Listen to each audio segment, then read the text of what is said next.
It's been moving trains in New Zealand since 1936 and has been based here at Hutt Workshops since the late 60s, but now the TR56 is ready for retirement. It's being replaced by a battery-powered shunt, which offers better control and lower emissions. Anthony Higginson leads the team that overhauls carriages. He spent 5 years working with the shunt and says while it's sad to see it go, he's stoked to have the new machine. He says the new shunt has wheels that move 360 degrees and are able to go off rail.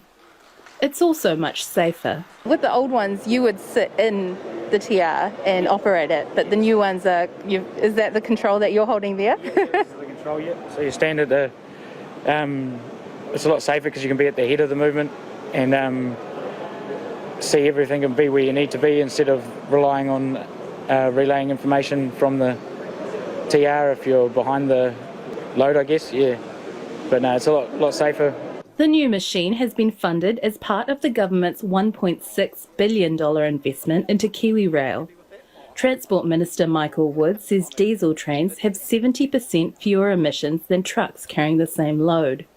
But only about 12% of New Zealand's freight is currently carried by rail. It's incredibly important that Kiwi Rail continues to make the shift within its operations towards cleaner ways of generating its energy.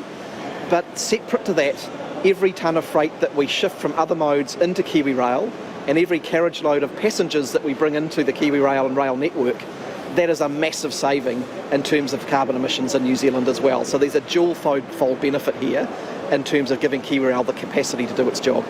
Kiwi Rail's acting chief executive, David Gordon, says the state-owned enterprise is set to reach its goals of reducing 30% of emissions by 2030 and being net zero carbon by 2050. The company is expecting 57 fuel-efficient and low-emission trains to arrive in 2024 and 2 new ferries the following year to replace the current inter-islander fleet. Our emissions are almost totally comprised of locomotives and ferries. Changing the ferries out does the 40% reduction. The type of locos we're running, even the one that's referred behind me, doesn't meet any real modern European standards. The ones we're buying from Stadler now are right down at the bottom level of emissions. So no, we're travelling okay. Meanwhile, TR56 will be making its way to Silverstream Railway in Upper Hutt, where it'll be used to pull passenger carriages under the care of the Rail Heritage Trust. Executive Officer Barry O'Donnell says the Trust is excited to add the shunt to its collection. A former graphic designer, he's even created a colouring book commemorating the TR56. Why is it important to preserve it? Well, again, because it's Kiwi Rail's oldest locomotive and arguably the oldest locomotive to ever work continuously for the National Railway network.